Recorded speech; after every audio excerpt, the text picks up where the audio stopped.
So do you like tight, clever thrillers that keep you guessing every step of the way? Me too, and if I come across one, I'll let you know about it. But in the meantime, let's talk about this movie.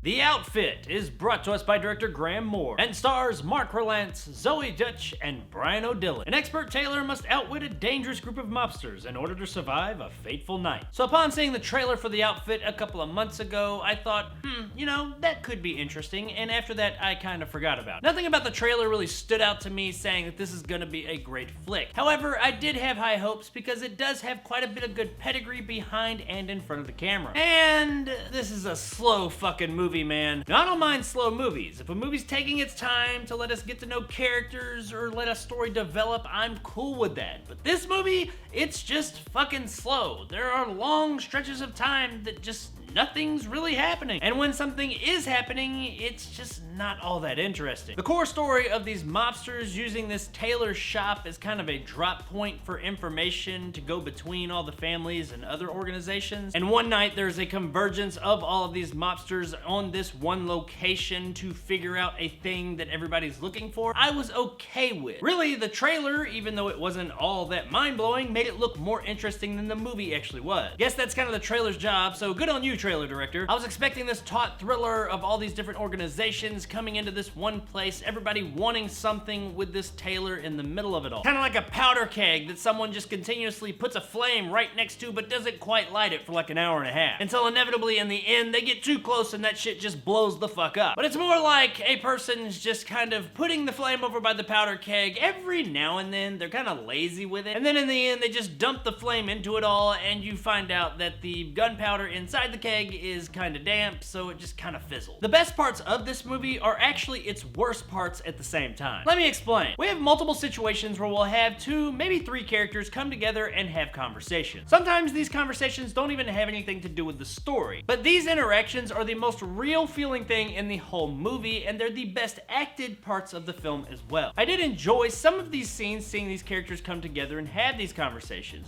But the problem is that these conversations, regardless of how good they are on their own, when you put them in this movie, it just breaks the flow altogether. This movie's pace is like an up and down roller coaster ride, but not the good kind of roller coaster ride. You know, the one where you're like, yay, I'm having a great time. No, it's the bad kind of roller coaster ride where you're like, oh shit, no, come to a stop. Oh, this is too fucking bleh. The pace is just inconsistent as hell. Now that core story that I mentioned that I said was okay, it's okay for maybe like a 30 to 45 minute long story, but this is an hour and 40 some odd minutes long. It starts to wear pretty damn thin by the time you get to the last third of the film. Also, while I wanted to commend the movie on some originality when it came to some of its characters, by the time you get to the end of the movie, it just kind of goes into the tropes that you were expecting from the beginning. And this sucked because I was thinking to myself, you know, while this movie isn't great, I will give them that much. Some of these characters, they're not falling into those tropes that I expected. Oh, never mind. There you go. The narrative of this movie just didn't do it for me. While I haven't seen any other reviews for the film as of yet, because I try not to watch reviews of movies that I plan on reviewing, from what I have been hearing, there are some people out there that have been liking this movie, and hey, good on you. But me, man, this thing just really drug, and I just couldn't get into it. Now, our performances fare a little better sometimes. Most of the performances were all pretty good. I mean, what they were doing and the story they're involved in, I really wasn't into, but the actual performances were pretty good. But we gotta talk about Dylan O'Brien and Johnny Flynn. Now, I like Dylan O'Brien, but in this movie, yeah, it's just something's off here. It's like he was really leaning hard into that stereotypical Chicago's 1930s gangster role. This movie takes place in the mid-50s, by the way. His character came off as kind of cartoonish a lot of the time, and it really pulled me out. I gotta think that this was a directorial thing because the guy has done pretty good in everything else he's been in, but here, man, he's just not that good. Johnny Flynn's Francis does fare a bit better, and as the film goes on, his performance does improve. But he too, especially when acting against O'Brien, comes off as a bit cartoonish at times. Everybody else, like I said, they do a good job, but these two, they come across as pretty damn cartoonish and pull you out of it. Guys, the outfit, unfortunately, was just kind of boring. It does have some good performances in it, and the core story's okay, but it also has some pretty bad performances, a terrible pace, and worst of all, it's just pretty boring. And because of that, it's really only worth checking out on USA Up All Night.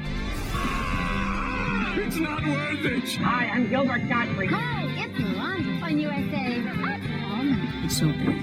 It's just not worth it! I went into this movie with fairly low expectations, and I came out of it with even lower expectations. That's unfortunate. So there it is, guys, my review of The Outfit. If you enjoyed and want more content like this, hit that subscribe button and help my little channel grow. If you want to help out the channel, check out my Patreon in the description below and become a jarhead and get some of the awesome benefits to go along with that, like these guys. And possibly check out my top tier and become a bad motherfucker like my man Greg C. and Dragon Khan. If you liked what I had to say, give me a like. If not, let me know in the comments below why. And as always, stay sexy, 1950s Chicago.